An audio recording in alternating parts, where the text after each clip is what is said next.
শ্রীমদ্ ভগবদ্গীতা যথাযথ প্রথম অধ্যায় বিষাজ্য শ্লোক নাম্বার 14। তথ শ্বেতা হয়ুক্ত মহিতি সন্ধানে স্থিত মাধবা পাণ্ডবৈশ্চব্য দিব্য শঙ্খ প্রদূতমুতে।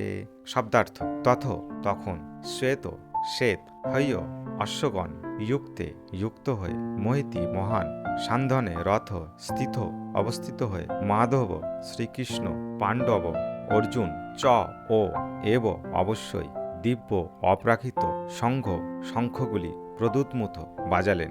অনুবাদ: অন্যদিকে শ্বেত অশ্বযুক্ত এক দিব্যরথী স্থিত শ্রীকৃষ্ণ ও অর্জুন উভয় তাদের দিব্য শঙ্খ বাজালেন। তাৎপর্য: ভীষ্মদেবের শঙ্খের সঙ্গে বৈসাদৃশ্য দেখিয়ে শ্রীকৃষ্ণ ও অর্জুনের শঙ্খকে দিব্য বলে অভিহিত করা হয়েছে।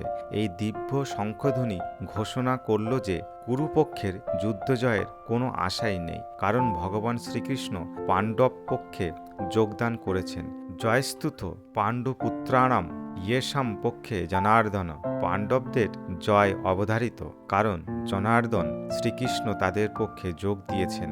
ভগবান যে পক্ষে যোগদান করেন সৌভাগ্যলক্ষ্মীও সেই পক্ষেই থাকেন, কারণ সৌভাগ্যলক্ষ্মী সর্বদা তার প্রতি অনুগামী। তাই বিষ্ণু বা শ্রীকৃষ্ণের দিব্য শঙ্খধ্বনির মাধ্যমে ঘোষিত হল যে অর্জুনের জন্য বিজয় ও সৌভাগ্য প্রতীক্ষা করছেন। তাছাড়া যে রথ চড়েই দুই বন্ধু শ্রীকৃষ্ণ ও অর্জুন কুরুক্ষেত্রের যুদ্ধে অবতীর্ণ হয়েছিলেন তা অগ্নিদেব অর্জুনকে দান করেছিলেন, এবং সেই দিব্য রথ ছিল সমগ্র ত্রিভুবনের সর্বত্রই অপরাজেয়।